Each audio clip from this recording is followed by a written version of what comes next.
जय मसीह। म पास्टर कोङ किम हुँ। म आज स्थानीय मण्डलीहरूद्वारा अगुवाई गरिएको सर्वाङ्गीण सहकार्य भन्ने बारेमा बोल्न चाहन्छु। यो सान फ्रान्सिस्कोमा खाडी स्थित मारानाथा भिजन चर्चको केस स्टडी हो, जसलाई मैले 2006मा स्थापना गरेको थिएँ। गत वर्ष मैले अवकाश लिएँ र एक मिसनरी बनेर फिर्ता आएँ। म तपाईहरूको बीचमा कसरी परमेश्वरले मारानाथा भिजन चर्चलाई एक मिसनीय मण्डली बनाउनु भयो भन्ने बारेमा बोल्नेछु। मेरा निम्ति मण्डली स्थापना गर्नु भनेको आश्चर्य कर्म हो। मेरो पास्टर बन्ने कुनै उद्देश्य थिएन। म सियोल, कोरियामा 21 वर्षसम्म अकाउन्टिङ प्रोफेसरको रूपमा विश्वविद्यालयमा काम गरेको थिएँ। 53 वर्षको उमेरमा मैले परमेश्वरको आज्ञा पालन गरेँ। मैले प्रोफेसरको काम त्यागेँ र अमेरिकामा टेन्ट बनाउने मिसनरीको रूपमा सान फ्रान्सिस्कोको खाडीमा मुस्लिम समुदायलाई सुसमाचार सुनाउने उद्देश्यले आएँ। मण्डलीको पास्टर बन्ने कामबाट म अलग्ग रहन चाहन्थे। म एक पिके पास्टरको छोरा भएकाले मण्डलीमा एउटा घाउ मैले देखेको छु, विशेष गरियाली कोरियाली गैर आवासीय मण्डलीहरूमा।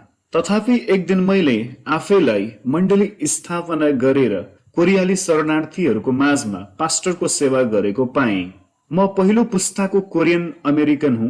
मेरो प्रभुले नै मलाई मण्डली स्थापनाका लागि तृष्णा दिनुभएको थियो। पक्का पनि मेरो हृदय येशूले परिवर्तन गर्नुभएको हो र यो मेरा लागि एक ठूलो आश्चर्य कर्म हो।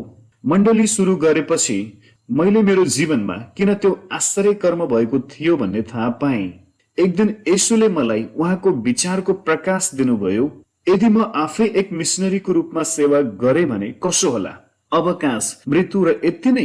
यदि मैले एउटा मण्डली स्थापना गरेर त्यसलाई मिसनीय मण्डली बनाए भने कसो होला? मेरो अवकाश र मृत्यु पछि पनि मण्डली रहनेछ। परमेश्वरले संसारमा उहाँको उद्देश्य पूरा गर्नका लागि केवल मण्डलीलाई मात्र प्रयोग गर्नुहुन्छ र मण्डली सधैँका लागि रहन्छ। त्यसपछि मैले हाम्रो मण्डलीलाई मिसनीय मण्डली बनाउनका लागि ठूलो प्रयास गरेँ। मिसनीय मण्डली बनाउने दर्शनलाई प्राप्त गर्नका लागि मैले मण्डलीका सुरुमा रहेका विश्वासीहरूलाई 3वटा विशेष दर्शनहरू बताएँ। 1 नम्बरमा सबै सदस्यहरूलाई येशूको चेला बनाउने। चेलाहरू केवल सामान्य विश्वासीहरू मात्र होइनन्, तर येशूका अनुयायीहरू हुन्। आफैलाई इन्कार गर्ने, क्रुस उठाउने र हरेक दिन उहाँलाई पछ्याउने, मृत्युसम्म येशूलाई पछ्याउने। 2 नम्बरमा येशूको परिवारको एक समुदाय बनाउने। मण्डली एक बृहत परिवार हो। परिवारका सदस्यहरू हरेक दिन भेट्छन्। सुरुका मण्डलीहरू मन्दिर र घरहरूमा हरेक दिन भेट्ने गर्थे। त्यसकारण हाम्रो मण्डलीले हरेक बिहान प्रार्थनामा र हरेक साँझ प्रार्थना सभाहरूमा भेट्ने कोसिस गर्यो र साथै मोक्जङ, सेल ग्रुप र आइतबारको साप्ताहिक संगतिमा पनि। 3 नम्बरमा दैनिक जीवनमा पृथ्वीको अन्तिम छेउसम्म सुसमाचार प्रचार गर्ने। हरेक सदस्यहरू चेलाहरू हुन् र तिनीहरू मिसनरीहरू हुन्। हामी तिनीहरूलाई मिसनीय जीवन जिउन उत्साह दिन्छौँ। परमेश्वरले हाम्रो मण्डलीलाई आशिष दिनुभयो। उहाँले थुप्रै मानिसहरूलाई हाम्रो मण्डलीमा पठाउनु भयो। पहिलो वर्षको अन्त्यमा 300 जना विश्वासीहरू भइसकेका थिए भने अर्को वर्षमा 500 जना पुगिसकेका थिए। आकारमा आएको तीव्र वृद्धिप्रति म खुसी थिएन, किनकि 500 जना सबैलाई हाम्रो दर्शन अनुसार मिसनरी बनाउन असम्भव देखिन्थ्यो। मैले यी तरिकाहरूलाई पूरा शक्तिका साथ चेलापन तालिमलाई गति दिने कोसिस गरेँ। मैले सेल मण्डलीलाई मोक्जङ मण्डलीमा परिवर्तन गरेँ, जो पारिवारिक मण्डली हुन्। मैले मोक्जङ नामहरूलाई युयुपिजी नामहरूमा परिवर्तन गरेँ। मिसन तालिमहरू दिएँ। मुस्लिम समुदायहरूमा छोटो अवधिका लागि मिसन यात्राहरूमा लिएँ। अन्तर्विन्तीय प्रार्थनामा जोड दिएँ। पहिलो 3 वर्षहरूमा हामीले हाम्रो मण्डलीलाई एक मिसनीय मण्डली बनाउने उत्कृष्ट कोसिस गर्यौं। पहिलो वर्षको अन्त्यमा हामीले हाम्रो पहिलो मिसनरीहरूलाई लामो अवधिका लागि टर्कीमा पठायौं र दोस्रो मिसनरीलाई जुन 2009 मा इजरायलमा पठायौं। तेस्रो वर्षमा हामीले केही समस्याहरू भोग्यौं। मिसन मुद्दाहरूका कारण अगुवापन समूहमा केही विभाजन आयो र यसले गर्दा ममा मिसनीय मण्डलीको दर्शनप्रति शंका लाग्यो। पहिलो पटक मलाई 21औं शताब्दीका कोरियन प्रवासीको सन्दर्भमा हाम्रो मण्डली एक मिसनीय मण्डली बन्न सक्छ कि सक्दैन भन्ने शंका लाग्यो। मैले समस्याको जड पत्ता लगाउने कोसिस गरे, तर मलाई त्यो समयमा थाहा भएन। पछि मैले मूलतः समस्याहरू पारम्परिक पुराना मिसन पद्धतिहरूको सीमितताका कारण आउँछन् भन्ने थाहा पाएँ। अवश्य पनि हामी त्यो समय हाम्रो पद्धतिमा थियौं। पुरानो मिसनीय पद्धति अन्तर्गत मण्डलीहरू मूल मिसन क्रियाकलापहरूमा निष्क्रिय रहन्छन्। पठाउने मण्डलीको रूपमा हामीले गर्न सक्ने एकमात्र काम भनेको मिसनरीहरू पठाउने मात्र थियो र तिनीहरूलाई प्रार्थना सहित आर्थिक सहायता गर्ने। सम्पूर्ण मिसन क्रियाकलापहरू पूर्णतः मिसन संगठन र दीर्घकालीन मिसनरीहरूमा छोड्नु पर्छ। त्यहाँ हाम्रो छोटो समयका मिसन प्रयासहरू र दीर्घकालीन मिसनरीहरूको काममा एक अन्तर थियो, तर तिनीहरूको काम भनेको हामीले दीर्घकालीन मिसनमा पठाएका मिसनरीहरूको भन्दा फरक थियो। हामीले काम गरेको मिसन संगठन र हाम्रो बीचमा झनै ठूलो समस्या आयो। कस्ता प्रकारका समस्या थिए भन्ने म व्याख्या गर्न चाहन्न, तथापि पहिलो पटक हामीले स्थानीय मण्डली र मिसन संगठनहरूको बीचमा पनि द्वन्द्व हुन सक्छ भन्ने महसुस गर्यौं। यो अवस्थामा मैले गर्न सक्ने एकमात्र काम भनेको प्रार्थना गर्ने र येशूसँग मद्दत माग्ने थियो। ठूलो बदलाव। येशूले हाम्रो प्रार्थनाको जवाब दिनुभयो। येशूले अगस्त 2009 मा हाम्रो भेट पास्टर एनसँग र थुप्रै असल सहकर्मी र ग्लोबल एसिस्टेन्स पार्टनर्सका पास्टरहरूसँग गराउनु भयो। पहिलो पटक मेरो जीवनमा मैले मिसन पद्धति परिवर्तन गरेको सुने। नयाँ मिसन पद्धति स्थानीय मण्डलीहरूद्वारा नेतृत्व गरिएको होलिस्टिक पार्टनरशिप मिसन थियो, जसले रणनीतिक रूपमा युयुपीजीहरूलाई लक्षित गरेको थियो। लामो नाम हो होइन त? जब मैले एउटा पद्धतिको बारेमा सुने, म केही छक्क परे, तर निकै खुसी पनि भएँ। तथ्यहरू जाँच गर्नका लागि मैले बारम्बार नयाँ करार अध्ययन गरे, सही भेट्टाएँ। बाइबलमा स्थानीय मण्डलीहरूले नै विश्व मिसनलाई चलाएका छन्, मिसन संगठनहरूले होइन। मिसनको काम सधैँ सहकर्मीहरूको बीचमा सामूहिक रूपमा गरिन्छ। नयाँ पद्धतिलाई वास्तवमा मैले नयाँ भेट्टाइन। यो पद्धति हजारौं वर्षदेखि सुरुवाती मण्डलीदेखि नै चलिरहेको छ। केवल हामीले सुरुवाती मण्डलीहरूमा प्रेरितहरूले अभ्यास गरेका कुराहरूलाई पालन नगरेको मात्र हो। त्यसकारण हामीले बाइबल पछ्याउने निर्णय गर्यौं र तुरन्तै नयाँ पद्धतिलाई पछ्यायौं। म मेरो अनुभवबाट भन्न सक्छु कि स्थानीय मण्डलीहरू मिसनमा सफल हुनका लागि सही मिसन संगठनलाई भेट्टाउनु पर्छ।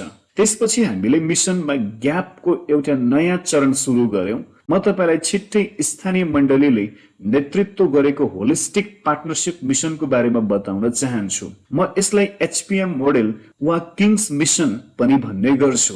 यसरी याद गर्न सजिलो हुन्छ हैन? यो नयाँ पद्धतिमा किङ्स मिसनका 3 वटा विशेषताहरू रहेका छन्। नम्बर 1 मा युयुपीजीहरूलाई टार्गेट गर्नु, नम्बर 2 मा स्थानीय मण्डलीको भूमिका परिवर्तन गर्नु, स्थानीय मण्डलीहरूले नै नेतृत्व गर्दछन्, नम्बर 3 मा सेवकाईको भूमिकामा परिवर्तन। दीर्घकालीन मिसनरीहरू रणनीतिक संयोजकहरू बन्नुपर्छ। एक रणनीतिक संयोजकको रूपमा दीर्घकालीन मिसनरीले कुनै एक देश वा जातिको मात्र लक्ष्य राख्नु हुँदैन, तर पृथ्वीका सबै देश र जातिको लक्ष्य राख्नु पर्छ। यो डायग्रामले कसरी सर्वाङ्गीण सहकार्य मिसनले काम गर्छ भन्ने कुरा देखाउँछ। विस्तृत व्याख्या गर्ने मसँग समय छैन। म केवल यसका रूपरेखाहरूलाई संक्षिप्तमा व्याख्या गर्नेछु। यसका 4 वटा खम्बाहरू छन्: स्थानीय मण्डली, मिसन संगठन, स्वदेशीय मण्डलीहरू र दीर्घकालीन मिसनरी। 4 खम्बाहरू एउटै शरीरको रूपमा एकसाथ काम गर्दछन् र सम्पूर्ण क्रियाकलापहरू युयुपीजीहरूका बीचमा सेवकहरू पठाउने र मण्डली स्थापना गर्ने कुरामा केन्द्रित छन्। पहिलो खम्बा स्थानीय मण्डलीले दीर्घकालीन मिसनरीहरूलाई मिसनमा पठाउने कुरा नेतृत्व गर्नुपर्छ। मिसनमा सहायता गर्ने सम्पूर्ण स्रोत साधनहरू स्थानीय मण्डलीबाट आउँछन्। दोस्रो खम्बा मिसन संगठन एक व्यावसायिक भर्ना हो। तिनीहरूले स्थानीय मण्डलीहरूलाई तालिम, जानकारी, सञ्जाल उपलब्ध गराउँछन् र यसले स्थानीय मण्डलीले पठाएका मिसनरीहरूलाई पनि आर्थिक सहायता गर्दछ। मिसन संगठनहरूले मिसन रणनीतिहरू बनाउँछन् र मिसन योजनाहरू कार्यान्वयन गर्छन्। तेस्रो खम्बा दीर्घकालीन मिसनरीहरूलाई रणनीतिक संयोजकको रूपमा काम गराउनु। यिनीहरूले नै स्थानीय सेवकहरूलाई तालिम दिन्छन् र मण्डली स्थापना गर्दछन्। चौथो खम्बा स्वदेशीय मण्डलीहरू। यिनीहरूले मण्डली स्थापना सेवकाईमा सहायता गर्छन्। स्थानीय मण्डलीद्वारा नेतृत्व गरिएको सर्वाङ्गीण सहकार्य मिसनलाई लागू गर्नका लागि हामी तुरन्तै केही मापन गर्दछौँ। हामीले मिसन केन्द्रित प्रशासकहरू नियुक्त गर्दछौँ। हामीले मण्डलीका सबै विश्वासीहरूका लागि तालिम सुरु गर्यौं। हामीले मिसन सेमिनारहरूको माध्यमबाट नयाँ मिसन पद्धतिको बारेमा सिकायौं। केहीलाई मात्र नभई पुरै मण्डलीलाई नै परिचालन गर्न महत्त्वपूर्ण हुन्छ। हामीले केही अवधिका लागि मिसनरीहरू भारतमा पठायौं। हामीले उत्तरी भारतलाई लियौं। सामान्यतया मानिसहरू जातिहरूलाई ग्रहण गर्छन्, तर हामीले पूरा क्षेत्रलाई नै ग्रहण गर्यौं। किनकि जब मैले यो नक्सा देखेँ, परमेश्वरले मलाई उत्तरी भारतका पुरै क्षेत्रमा मण्डली स्थापना गर्ने दर्शन दिनुभयो। रातो थोप्लाहरूले त्यहाँ धेरै युयुपिजीहरू छन् भन्ने देखाउँछ। अन्तिममा हामीले छोटो अवधिका लागि मिसनरीहरू भारतमा पठायौं। हामीले डिसेम्बर 2010 मा उत्तर भारत मिसन सुरु गर्यौं। हाम्रा 17 जना सदस्यहरूले येशूका लागि क्रिसमसको छुट्टीको 13 दिन दिए। अवश्य पनि हामीले पहिले पनि 16 हप्ताको मिसन तालिम दिएर पुरै तयार पारेका थियौं। हाम्रा 17 जना सदस्यहरू बिहार राज्यमा 5 वटा समूहमा गए। यी पहिलो छोटो मिसन यात्राको फोटोहरू हुन्। हाम्रो टिमका सदस्यहरूले स्थानीय सेवकहरूलाई बिहान आराधनामा आशिष दिँदैछन्। हामी हरेक बिहान एकसाथ आराधना गर्थ्यौं। हामीले एकताको प्रार्थनामा जोड दियौं। हामीले सिकेको एक महत्त्वपूर्ण कुरा भनेको मण्डलीले मण्डली जन्माउँछ भन्ने हो। हाम्रो मण्डलीको डीएनए भारतीय सेवकहरूको बीचमा फैलियो। जब हामी प्रार्थना गर्छौं र सुसमाचार सुनाउँछौं, तिनीहरूले हामीलाई हेरेर सिक्छन्। हामी सामूहिक प्रार्थना गर्ने मण्डली भएकाले तिनीहरू सिक्छन् र हामी जस्तै प्रार्थना गर्ने मण्डली बन्छन्। हामी सामूहिक प्रार्थनामा जो इयो प्रभु वा येशू भनेर चिच्याउँथ्यौं र तिनीहरू पनि हामीलाई पछ्याउँथे। यदि हामीले स्थापना गरेका मण्डली तपाईले हेर्नुभयो भने भारतीय मण्डलीको आत्मिकता धेरै हदसम्म हामी जस्तै छ। हामी यस्ता गाउँहरूमा सुसमाचार प्रचार गर्छौं जसले कहिल्यै पनि येशूको बारेमा सुनेका छैनन्। हामी केही किसानहरूका गाउँमा घुम्यौं। त्यहाँ केवल महिला र बालबालिकाहरू मात्र थिए। हामीले बालबालिकाहरूलाई बेलुन र मिठाईहरू दियौं। यो पहिलो छोटो मिसनको नतिजा थियो। हामीले 100 गाउँहरू घुम्यौं। त्यहाँ हामीले 10,000 मानिसहरूलाई सुसमाचार सुनायौं। 3800 जनाले येशूमा विश्वास गरे। हामीले ती नयाँ विश्वासीहरूलाई नजिकैका घरेलु मण्डलीका अगुवाहरूसँग परिचय गरायौं। हामीले 2011 को वसन्तमा दोस्रो उत्तरी भारतीय मिसन पठायौं। युवाहरूको समूह युवा पास्टरहरूसँग गए। म पनि उनीहरूसँगै अन्य गाउँका सेवकाईमा सहभागी हुन गए। यी त्यो समूहका सदस्यहरू हुन्। 7 युवाहरू, जवान पास्टर र म।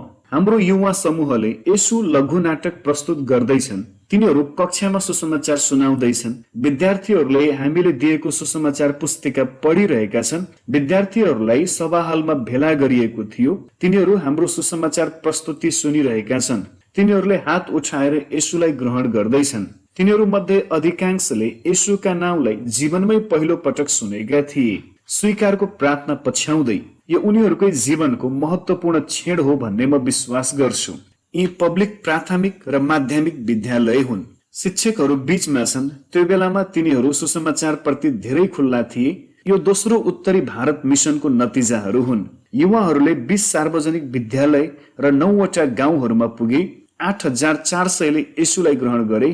अहिले भने सतावटका कारण सार्वजनिक विद्यालयहरूमा सुसमाचार सुनाउन असम्भव छ। अहिले भारत विश्वका 10 सबैभन्दा बढी सतावट भएका मुलुकहरूमा पर्छ र अवस्था झनै खराब हुँदैछ।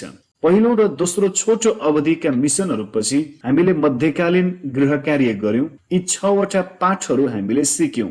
नम्बर 1 मा हाम्रो सर्वाङ्गीण सहकार्य मिसन मोडेलले काम गरेको भेट्टायौं। नम्बर 2 मा हामीले हाम्रो मिसन लक्ष्यलाई परिवर्तन गर्यौं।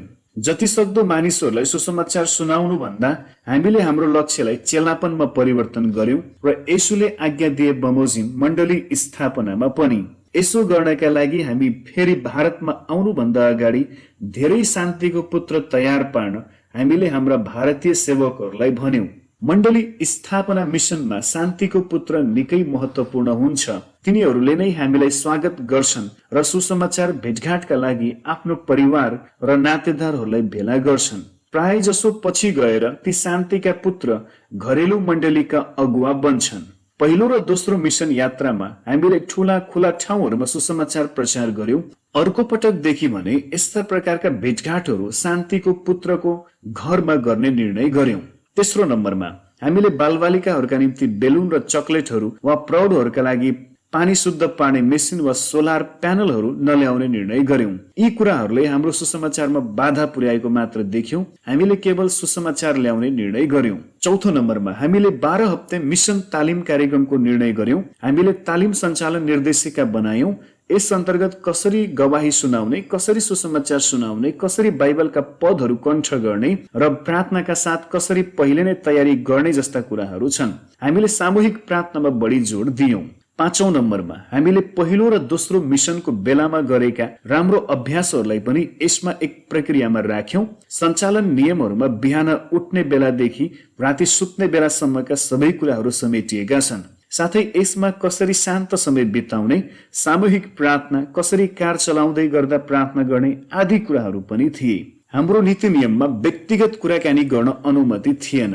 7 देखि 10 दिनसम्मको पूरा मिशन अवधिमा कसैले पनि व्यक्तिगत रूपमा कुरा गर्न पाउँदैनथ्यो। केवल प्रशंसा, प्रार्थना र गवाहीहरू मात्र अनुमति थिए। हामीले यी कुराहरू कडाइका साथ लागू गर्यौं र उनीहरूले पछ्याए। हामीले गाउँ मिशनका लागि निर्देशिका पनि बनायौं। यसरी कसरी गाउँमा प्रवेश गर्ने, कसरी गवाही र सुसमाचार सुनाउने, कसरी स्थानीय सेवकहरूसँग जोडिने आदि कुराहरू उल्लेख छ। 6औं नम्बरमा हामीले केही खास क्षेत्रहरूलाई ग्रहण गर्ने निर्णय गर्यौं। सुरुमा नजानिकनै हामीले पूरा उत्तरी भारतलाई ग्रहण गर्यौं, तर पछि यो त निकै ठूलो क्षेत्र हो भन्ने थाहा पायौं। त्यसपछि हामी खुम्चियौं र दिल्ली र यसको वरपरका 300 किलोमिटरको क्षेत्रलाई मात्र ध्यान दियौं। तपाईले नक्सामा देख्न सक्नुहुन्छ, यसले 6 वटा राज्यहरू समेट्दछ। यी क्षेत्रहरू भारतमै सुसमाचार सुनाउन कठिन क्षेत्रहरू मध्ये एक हुन् र मण्डली स्थापना गर्न यहाँ निकै कठिन छ। हामीले 2011 मा तेस्रो उत्तरी भारतीय मण्डली स्थापना मिशन सुरु गर्यौं। हाम्रो तेस्रो मिशन यात्राबाट नै हामी एउटा पूर्ण मण्डली स्थापना मिशन सुरु गर्न सफल भएका थियौं। हाम्रो मूल उद्देश्य भनेको चेलाहरू निर्माण गर्दै घरेलु मण्डलीहरू सुरु गर्नु थियो। हाम्रो भारतीय समूहले यहाँबाट समूह जानुभन्दा पहिले धेरैभन्दा धेरै शान्तिका पुत्रहरू पत्ता लगाउने कोसिस गरे। केही चीजहरू यहाँ हरियाणा राज्यमा एउटा मुसलमान गाउँमा सुसमाचार सुनाउँदैछन्। गाउँकी महिलाले छेउबाट हेर्दैछिन्। भारतमा महिलाहरूलाई तल आएर पुरुषहरूसँग बैठकमा बस्न दिइदैन। ग्रहणको प्रार्थना सबैजनाले। यो तेस्रो मिशन यात्राको नतिजा हो। तपाईले केही अगुवाहरू नियुक्त गरिएको, जो स्थापना गरिएको मण्डलीको संख्या अनुसार थिए, गाउँहरूको संख्या अनुसार पनि सहभागी संख्या, यसुलाई ग्रहण गरेका ख्रिस्टियनहरूको संख्या। जान्नुपर्ने एउटा कुरा भनेको यसपटक भने हामीले सतावट भोग्यौं। केही गाउँहरूमा सुसमाचार सुनाउने क्रममा समूहका साथीहरूले खतरनाक छेडहरूको अनुभव गरे। कति गाउँहरू सुसमाचार प्रति धेरै आक्रोशित थिए, तर हामीले परमेश्वरलाई धन्यवाद दियौं किनकि यो हाम्रो परिपक्वताको चिन्ह थियो। उहाँले हामीले सहन नसक्ने कुरा हामी माथि आउन दिनुहुन्न। यसको मतलब हामी त्यहाँसम्म बढेका रहेछौं।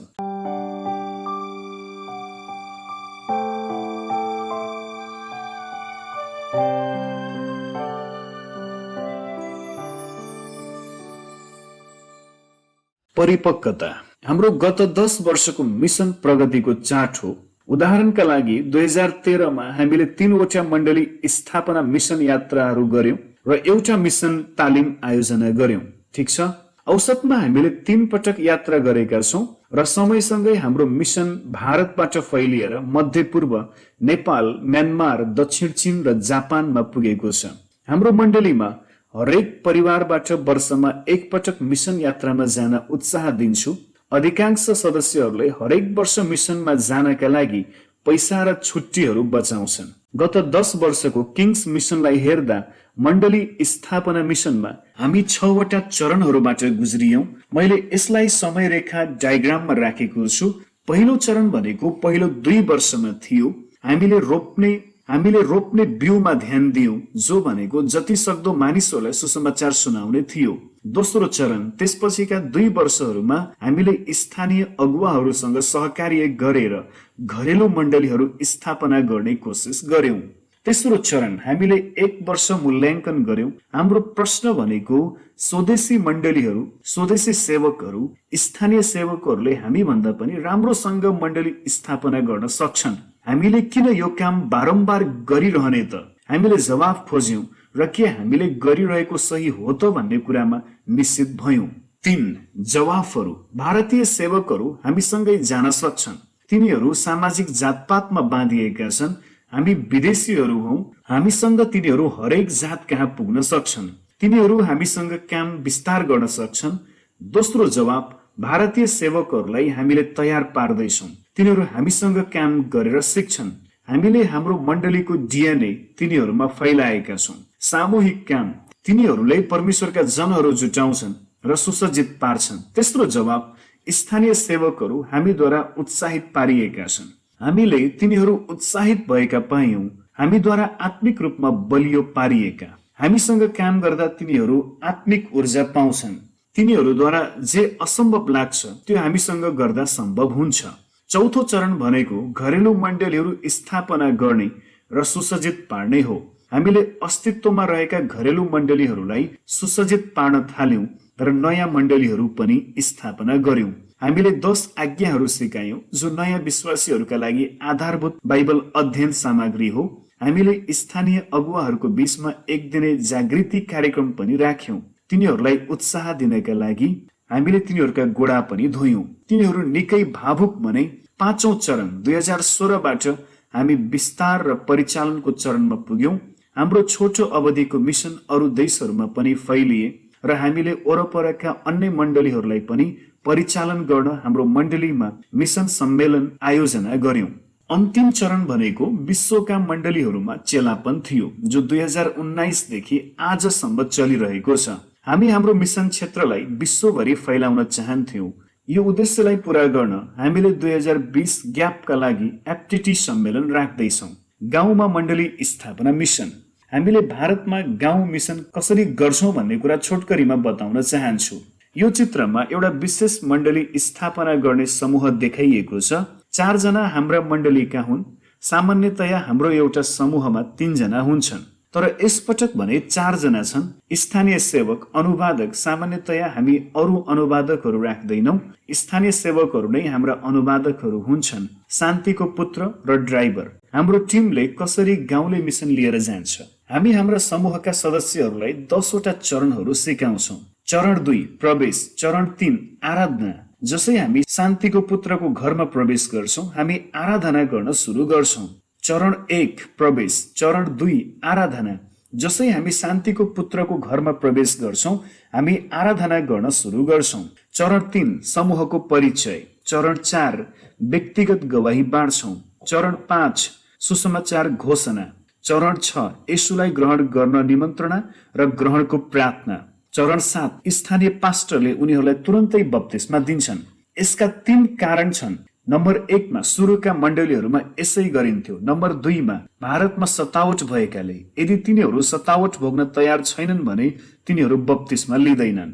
नम्बर 3 तिनीहरूले येशूलाई वास्तवमै ग्रहण गरेका छन् र पछ्याएका छन् कि छैनन् भन्ने जान्नका लागि। हिन्दू संस्कृतिमा धेरैजनाले येशूलाई तिनीहरूकै कुनै भगवानको रूपमा लिन्छन्। बप्तिस्मा दिँदा हामी तिनीहरूलाई अरू देवताहरू त्यागेर येशूलाई एकमात्र परमेश्वरको रूपमा स्वीकार गर्न भन्छौं। चरण 8 उनीहरूमाथि हात राख्छौं र चङ्गाईको प्रार्थना गर्छौं। चरण 9 भेटी उठाउन भन्छौं। यो गर्नुको उद्देश्य उनीहरूलाई सुरुदेखि नै आत्मनिर्भर मण्डली बनाउन सहायता गर्नु हो। चरण 10 हामी एक शान्तिको पुत्रलाई घरेलु मण्डलीको अगुवाको रूपमा नियुक्त गर्छौं। अरू मण्डलीका चेलापनमा हामीले किङ्स मिसनलाई अन्य मण्डलीहरूमा पुर्याउन र सहायता गर्ने मण्डलीहरू पत्ता लगाउन 2 वटा मिसन सम्मेलनहरू आयोजना गरेका थियौं। पहिलो 2012 मा, दोस्रो 2016 मा वेस्ट कोस्ट मिसन कन्फरेन्सको नाउँमा क्यालिफोर्निया, वासिङटन र ओरेगनमा गरिएको थियो। जम्माजम्मी 66 वटा मण्डलीका 100 जना पास्टरहरू सहभागी भएका थिए। परमेश्वरले यी सम्मेलनहरूद्वारा हामीलाई 3 वटा बहुमूल्य सहकार्य गर्ने मण्डलीहरू जुटाउनु भयो। हाम्रो पहिलो सहकर्मी भनेको इम्मानुएल प्रेस्बिटेरियन चर्च थियो। हामीले छलफल गरे लगत्तै उहाँहरू सहयोग गर्न तयार हुनुभयो। उहाँहरूले हाम्रो 13 हप्ते भारतीय मिसन तालिममा सहभागी हुनका लागि 12 जनालाई पठाउनु भयो। उनीहरू हरेक आइतबार 3 देखि 5:30 बजेसम्म हुने तालिममा सहभागी हुनका लागि 1 घण्टा कार चलाएर आउँथे। हरेकले 13 हप्ते तालिम सफलतापूर्वक सिद्ध्याए। 8 जना हामीसँगै भारतमा मिसनका लागि आए। जम्मा 41 जना व्यक्तिहरू थिए। हामीले इम्मानुएल प्रेस्बिटेरियन मण्डलीबाट 8 जना नियुक्त गरेका थियौं, हरेक समूहका लागि 1 जना। हामीले उनीहरूलाई भारतमा ओजेटी दियौं। ती 8 जना व्यक्तिहरू असल अगुवाको रूपमा तालिम पाए। अर्को वर्ष हामीले तयार पारेका ती 8 जना अगुवालाई आफ्नै समूहहरू बनाउन र व्यक्तिहरू भर्ना गर्न भन्यौं। हामीले तिनीहरूलाई आफ्नै मण्डली स्थापना समूह सुरु गर्न सहायता गर्यौं। हामीले तिनीहरूलाई भारतको गुजरात राज्यमा पठायौं र अवश्य पनि हाम्रा सहकर्मी ग्याप र दीर्घकालीन मिसनरीहरूले उनीहरूलाई भारतमा मार्गनिर्देश गरे। यो निकै सफल रह्यो।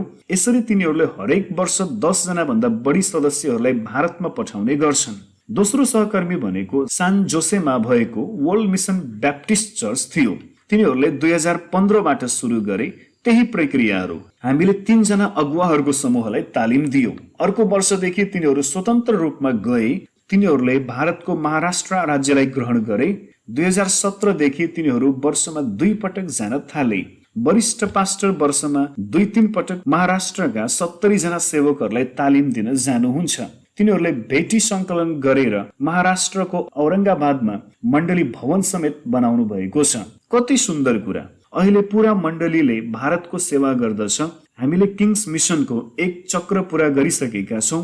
यो चक्रमा एउटा नयाँ मिसन पद्धति थियो जसलाई होलिस्टिक पार्टनरशिप मिसन वा स्थानीय मण्डलीद्वारा नेतृत्व गरिएको किङ्स मिसन थियो। यसमा आधारित भएर हामीले युयुपिजीहरूलाई ग्रहण गर्यौं। त्यसपछि हामीले दीर्घकालीनका लागि मिसनरीहरू पठायौं र त्यसपछि वर्षमा 2 देखि 3 पटकसम्म छोटो अवधिका मिसन समूहहरू पठाएर मण्डली स्थापना मिसन चलायौं। त्यसपछि हामीले भारतीय सेवकहरूलाई तालिम दियौं र अन्य मण्डलीकाहरूलाई चेला बनायौं।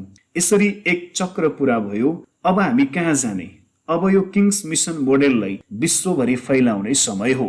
त्यसकारणले हामी एफटीटी सम्मेलनका लागि 2020 ग्याप लिइरहेका छौं। उत्तरी भारतमा दीर्घकालका लागि रहने फलहरू। परमेश्वरले हाम्रा कोसिसहरूमा आशिष दिनुभयो र हामीलाई धेरै फलहरू फलाउने बनाउनु भयो। यी सबै हामीले 2010 देखि 2019 सम्ममा 10 वर्षको अवधिमा ढाक्न सफल भएका कुराहरू हुन्। हामीले 4000 घरेलु मण्डलीहरू र 400 स्थानीय मण्डलीहरू स्थापना गरेका छौं। हामीले 400 स्वदेशी अगुवाहरू तयार पारेका छौं। अवश्य पनि कतिपय क्षेत्रहरू भने अन्य सहकर्मी मण्डलीहरूसँगको सहकार्यको परिणाम हो। म नम्रतापूर्वक यो काम केवल परमेश्वरले गर्नु भएको हो भन्ने स्वीकार्छु। विगतको 14 वर्षमा परमेश्वरले हाम्रो मण्डलीलाई समझभन्दा बाहिरको आशिष दिनुभएको छ। सुरुवातमा हामीले विश्व मिसनमा ध्यान दिनका लागि मण्डली भवन नकिन्ने निर्णय गरेका थियौं, तर परमेश्वरले हामीलाई यो मण्डली भवन लगभग निशुल्क दिनुभयो। हामीले पूर्णतः विश्व मिसनमा ध्यान दियौं र उहाँले हाम्रो प्रार्थना भन्दा पनि बढी हाम्रा लागि जुटाउनु भयो। अन्य कुरा भन्दा बढ्ता हाम्रो मण्डली एक मिसनीय मण्डली बनिरहेको छ। हाम्रा मण्डलीका विश्वासीहरू मण्डली जागृतिका लागि तिर्खाएका छन्। हाम्रा मण्डलीका विश्वासीहरू हाम्रो मिसनीय जीवन जिउने कोसिस गरिरहेका छन्। हाम्रो मण्डली यस्तो मण्डली बनिरहेको छ जो उहाँको आगमनको तयारी गरिरहेको छ। यी ठूला आशिषहरू हुन् भन्ने म विश्वास गर्छु। निष्कर्षमा मैले एक नयाँ मिसन पद्धतिद्वारा कसरी हाम्रो मण्डली एक मिसनीय मण्डली बन्ने कोसिस गर्यो भन्ने कुरा प्रस्तुत गरेँ। अब अन्त्य गरौँ। हामी कसरी परमेश्वरको दर्शन पूरा गर्ने मण्डली बन्न सक्छौं? मेरा अनुभवबाट म यी 4वटा कुराहरूले गर्न सक्छन् भन्न सक्छु। नम्बर 1 मा यो पूर्णतः वरिष्ठ पास्टरहरूमा निर्भर रहन्छ। नम्बर 2, तपाईले सही मिसन संगठनसँग सहकार्य गर्नुपर्छ। नम्बर 3, हरेक मिसनको सञ्चालक शक्ति अन्तर्विन्ती प्रार्थना हुनुपर्छ भन्ने कुरा याद गर्नुहोस्। नम्बर 4, पवित्र आत्माले नै सबै गर्नुहुन्छ। पास्टर जोन पाइपरले वर्ल्ड मिसनको बारेमा भन्दा 3 प्रकारका क्रिस्चियनहरू छन् भन्ने बताउनु भएको छ। जलनमा जानेहरू, जलनमा पठाउनेहरू, अनाज्ञाकारिता। तपाई कहाँ हुनुहुन्छ? म आशा गर्छु तपाईको मण्डली जलन समूहमा पर्छ। धन्यवाद। परमेश्वरले आशिष दिउन्।